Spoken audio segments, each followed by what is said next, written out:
నమస్తే అమ్మ. నమస్తే. అమ్మ, హ్మ్. పిల్లలు ఇప్పుడు లవ్ మ్యారేజ్ చేసుకోకూడదా? హ్మ్.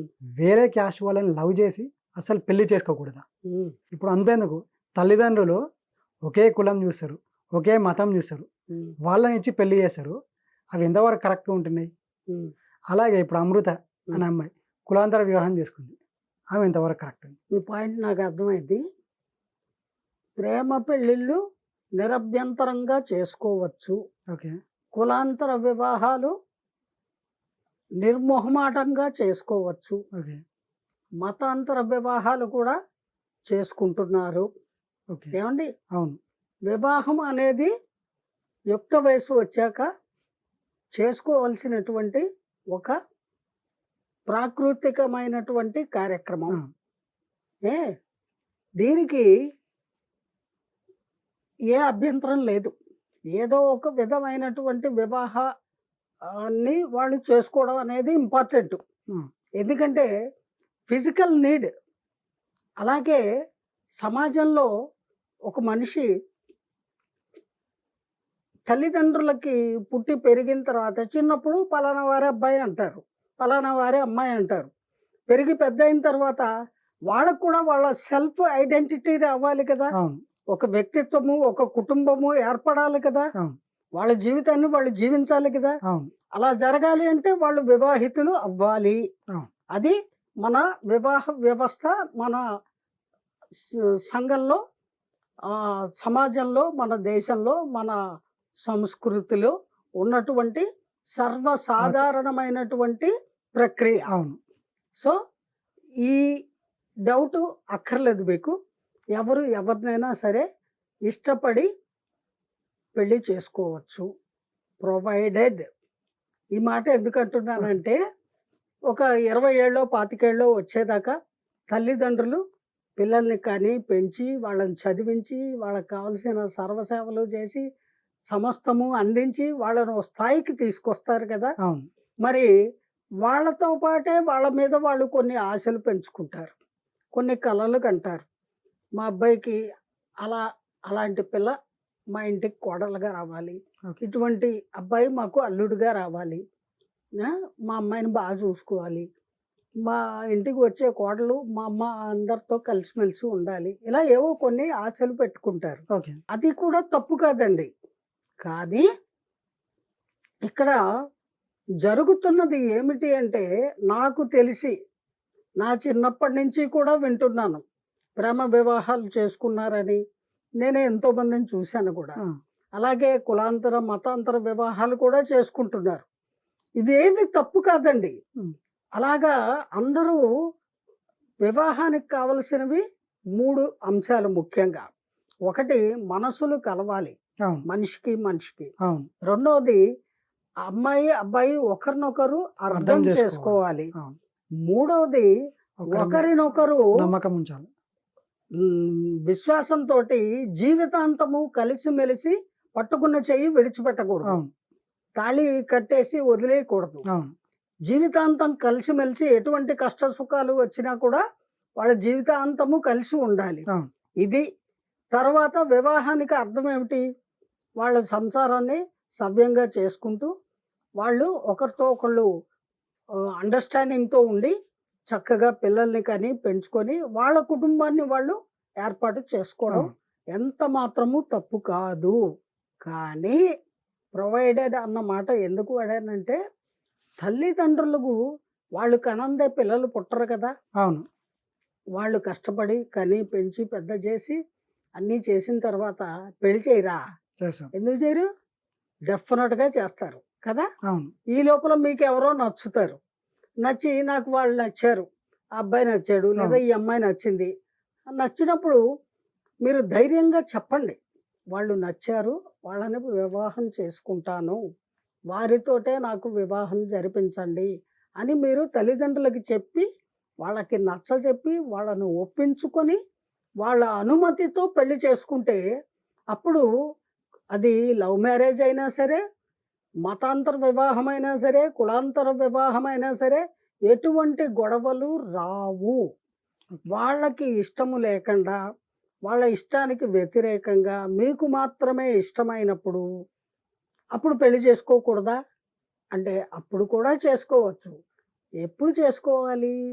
అలాంటప్పుడు ఆ అవతల వ్యక్తి జీవితాంతము పట్టుకున్న చెయ్యి విడిచిపెట్టడు అని నమ్మకం ఉన్నప్పుడు. అనేటువంటి విశ్వాసం ఉన్నప్పుడు లక్షణంగా చేసుకొని అవును. హాయిగా మీ సంసార జీవనాన్ని మీరు గడపచ్చు. అదేం తప్పు కాదు. అవును. కానీ ఇక్కడ అమృత, ప్రణయ్ విషయంలో ఏం జరిగింది అంటే వాళ్ళిద్దరూ చిన్నప్పటి నుంచి స్కూల్ మేట్స్. తర్వాత ఒకే ఏరియాలో పుట్టి పెరిగారు. అవును. చిన్నప్పటి నుంచి ఫ్రెండ్స్. ఒకళ్ళనొకళ్ళు యుక్త వయసు వచ్చాక ఇష్టపడ్డారు, ప్రేమించుకున్నారు, పెళ్లి చేసుకోవాలని తీర్మానించుకున్నారు. ఆ అమ్మాయి ధైర్యంగా తల్లిదండ్రులకి చెప్పింది. వాళ్ళు మందలించారు. వాళ్ళ కూతుర్ని మందలించడం కాకుండా ఆ అబ్బాయిని కూడా మందలించి, "నువ్వు మా కూతురు జోలికి వచ్చావంటే బాగోదు. మా కులం వేరు, మీ కులం బెదిరించారు. వేరు. మా అంతస్తు వేరు, మీ అంతస్తు వేరు. మా ఆశలు వేరు, మీ తల్లిదండ్రులు వేరు" అని రకరకాలుగా చెప్పారు. అయినా వీళ్ళిద్దరూ వినలేదు.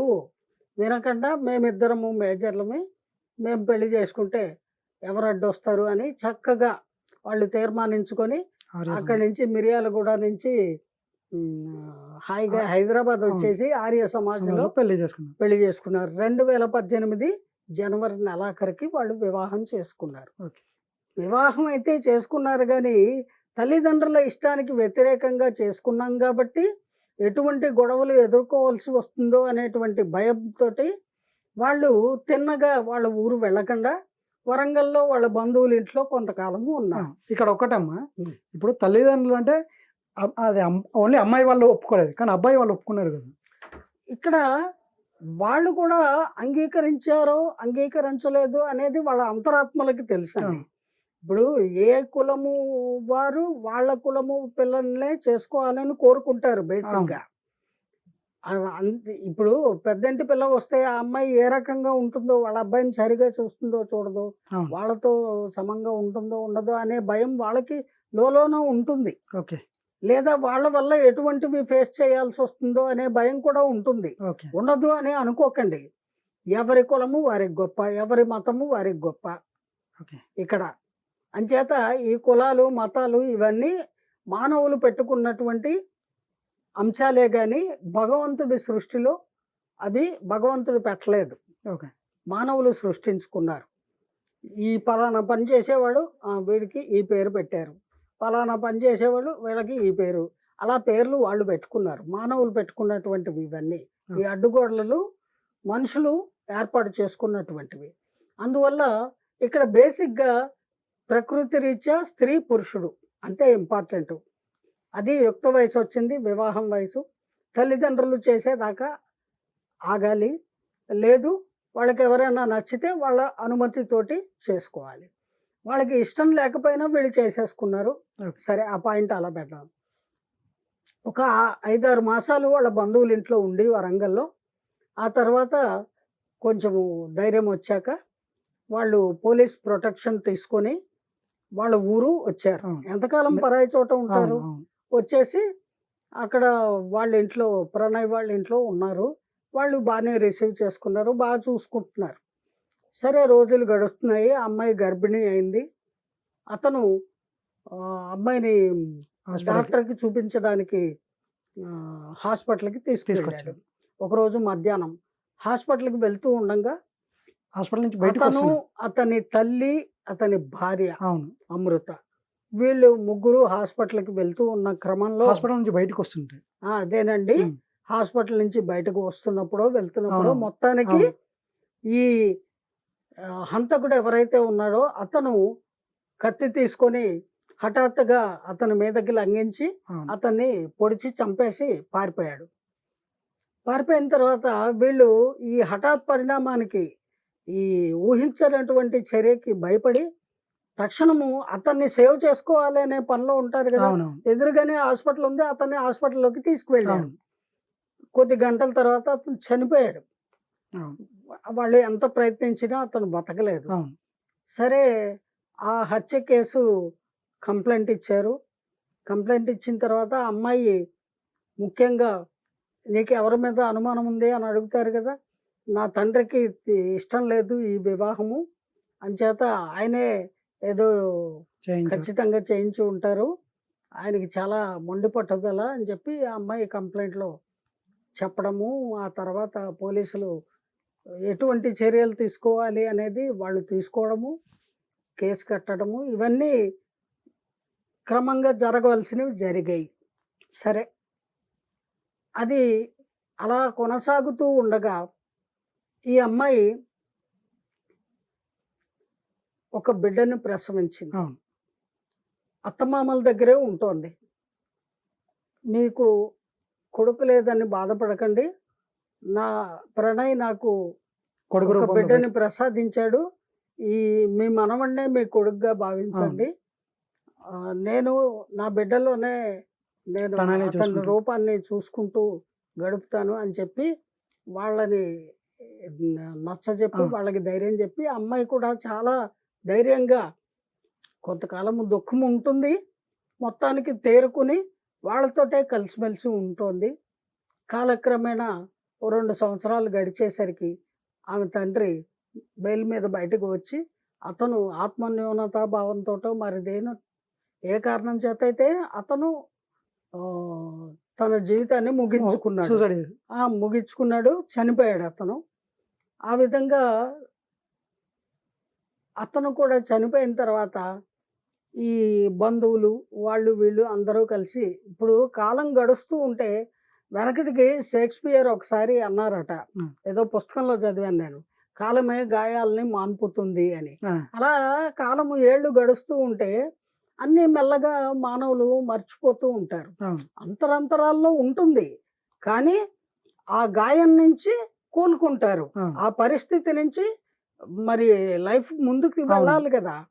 సో అలా గడుస్తూ ఉండగా బంధుమిత్రులు అందరూ కలిసి వచ్చి అమ్మాయికి నచ్చజెప్పి, మీ తండ్రి చనిపోయాడు, తల్లి ఒంటరిది అయిపోయింది, మరి నువ్వు ఒక్కగానొక్క కూతురు కదా, ఇలా కాదు, నీ తల్లిని చూసుకోవాల్సిన బాధ్యత నీకు ఉంది, ఆస్తులు ఉంటే సరికాదు, ఆమె కూడా మానసికంగా చాలా గాయపడింది, అంచేత నీ తల్లిని కూడా నీ దగ్గర అట్టే పెట్టుకో అని అందరూ చెప్పడంతో ఆ అమ్మాయి ఫైనల్గా అంగీకరించి తన తల్లిని తనకు పుట్టిన బిడ్డని దగ్గర పెట్టుకొని ప్రస్తుతము హైదరాబాద్లో ఒక ఫామ్ హౌస్ వాళ్ళకు ఉంది, అందులో ఉంటున్నారు అని విన్నాను నేను. అలా ఉండి ఆ అమ్మాయి ఏవో వీడియోలు చేసుకుంటూ యూట్యూబ్ ఛానల్ పెట్టుకొని ఏదో అలా కాలం గడుపుతోంది. మొత్తానికి రోజులు గడుస్తున్నాయి. ఇంకా ఈ అమ్మాయి సాధించింది ఏమిటి?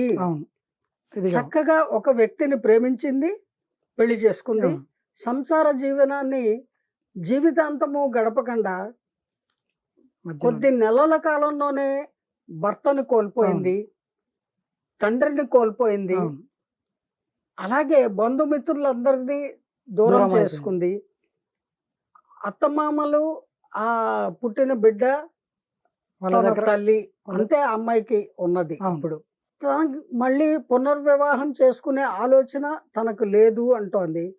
హితులు సన్నిహితులు పెద్దలు చెప్తున్నారు, అలా కాదమ్మా, ఆ బిడ్డని పెంచి పెద్ద చెయ్యాలి, బాధ్యతలు మగపిల్లవాడు కదా, అలాగే నీకు చిన్న వయసులో ఉన్నావు, ఇంకా బోల్డ్ భవిష్యత్తు ఉంది, అంచేత నువ్వు కూడా మళ్ళీ పునర్వివాహం చేసుకో అని కొంతమంది శ్రేయోభిలాషులు సలహా ఇచ్చారు.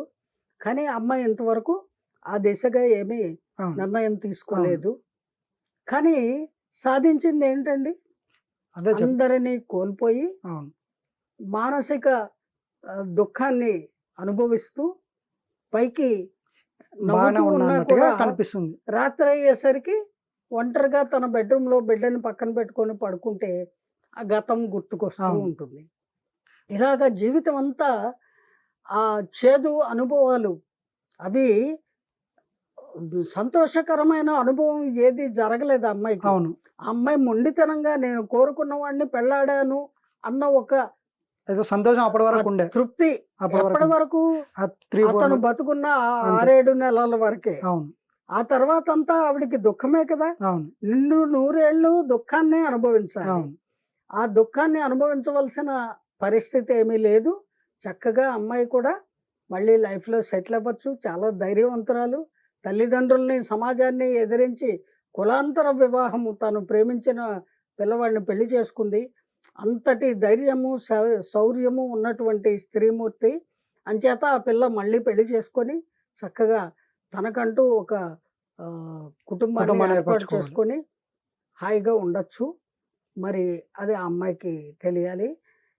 జీవితంలో అందరినీ కోల్పోయి అన్నీ కోల్పోయి ఇదొక బ్రతుక అనే ఆలోచన రాకుండా చక్కగా she can settle again. Okay. But ఈసారి ఆ, తప్పు నిర్ణయాలు తీసుకోకుండా ఓకే.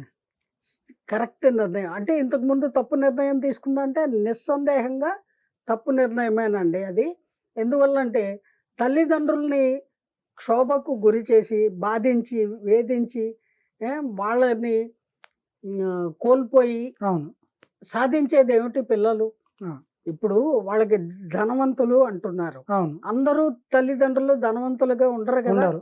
ఇప్పుడు ఈ అమ్మాయి అతన్ని పెళ్ళాడబట్టి వాళ్ళకి కొడుకు లేడు కదా. అవును. అమ్మాయి ఆయనకు- అత్తమామలకి వాళ్ళకు కొడుకు కొడుకు లేడు, పుట్టిన బాబుకి తండ్రి లేడు. తండ్రి లేడు, పుట్టిన పిల్లాడికి తండ్రి తండ్రి లేడు, లేడు. ఆ వాళ్ళకి కొడుకు కొడుకు లేడు. లేడు. దాని తండ్రి దానికి లేడు, లేడు. ఆ పిల్ల తండ్రి. అవును. ఆ పిల్ల తల్లికి భర్తను లేకుండా చేసింది. అవును.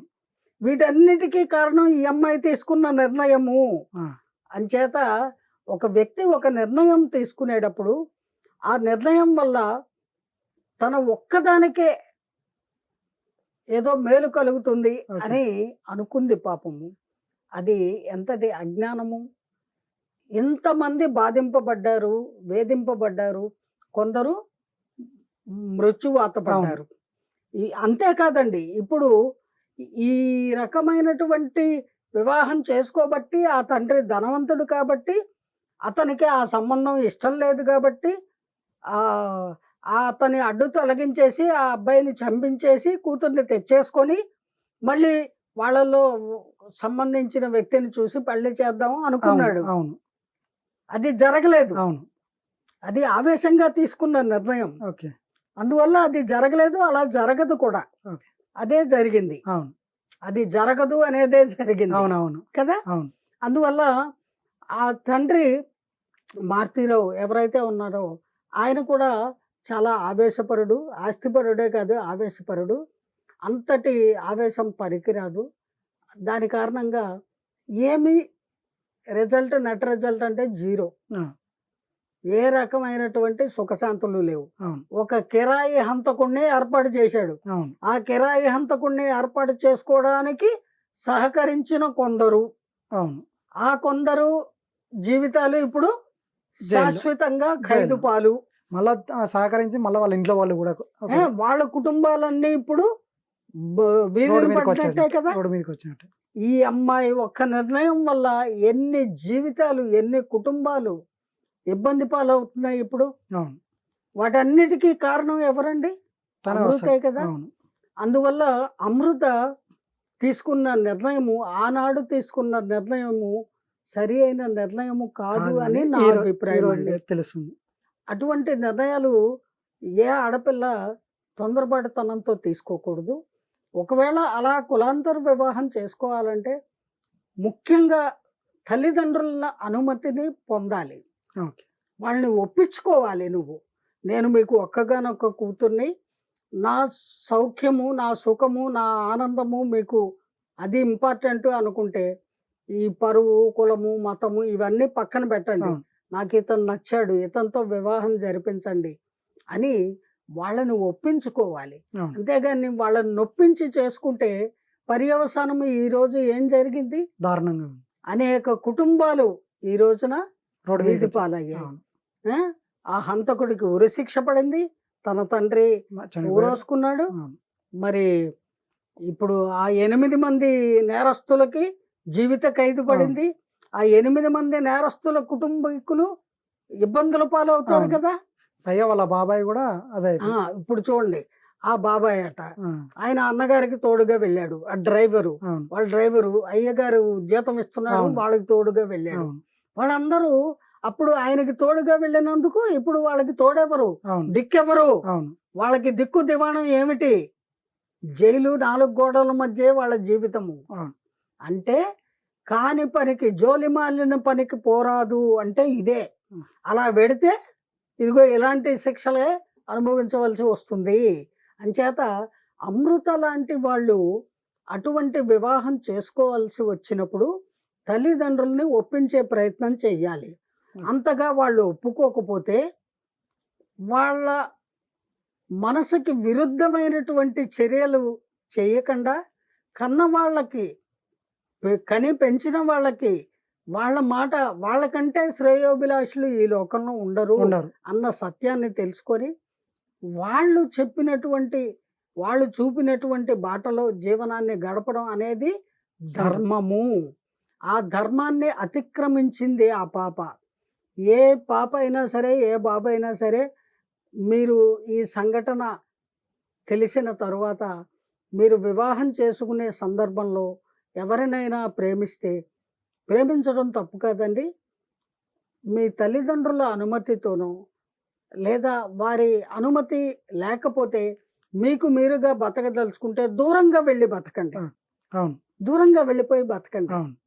కంటి ఎదురుగానే ఉండేసరికి మారుతీరావుకి ఆ కోపోద్రేకాలు అణుచుకోలేక అవును. ఆవేశంతో అటువంటి నిర్ణయాన్ని, నీచమైన నిర్ణయాన్ని తీసుకున్నాడు. తీసుకుని కన్న బిడ్డకే ద్రోహం తలబెట్టాడు. అటువంటి తల్లిదండ్రులకి అటువంటి దుస్థితిని పిల్లలు తేకూడదు అంటాను నేను. అందుకని పిల్లలు, మీరు ఎంతో భవిష్యత్తు ఉంది, మీరు చిన్నవాళ్ళు, మీరు బాధ్యతాయుతంగా ప్రవర్తించడం నేర్చుకోండి. లేకపోతే రేపు మీకు పెళ్ళయి పుట్టే పిల్లలు కూడా ఈ రకంగా కాదు, ఇంకా దారుణంగా ప్రవర్తించే ఆస్కారం ఉంది. అప్పుడు తల్లిదండ్రులుగా ఇది ఎటువంటి బాధలు అనుభవించవలసి వస్తుందో అప్పుడు తెలుస్తుంది. అనుభవించినప్పుడు అప్పుడు తెలుస్తుంది. అప్పుడు విచారించి లాభం లేదు. అంచేత ముందుగానే ఏదైనా మనం చేసే ఒక పని చేసేటప్పుడు పూర్వాపరాలు ఆలోచించి చెయ్యాలి. ముఖ్యంగా వివాహం విషయంలో అటేడు తరాలు ఇటేడు తరాలు చూడాలి అంటారు. 7 కాకపోయినా కనీసం 1, 2 అన్న. ఆ చూసుకున్న సంబంధాన్ని, ఆ చేసుకోబోయే సంబంధము వల్ల ఎటువంటి కాన్సిక్వెన్సెస్ ఎదురవుతాయి అనేది 1కి 10 సార్లు ఆలోచించి అడుగు ముందుకు వెయ్యండి.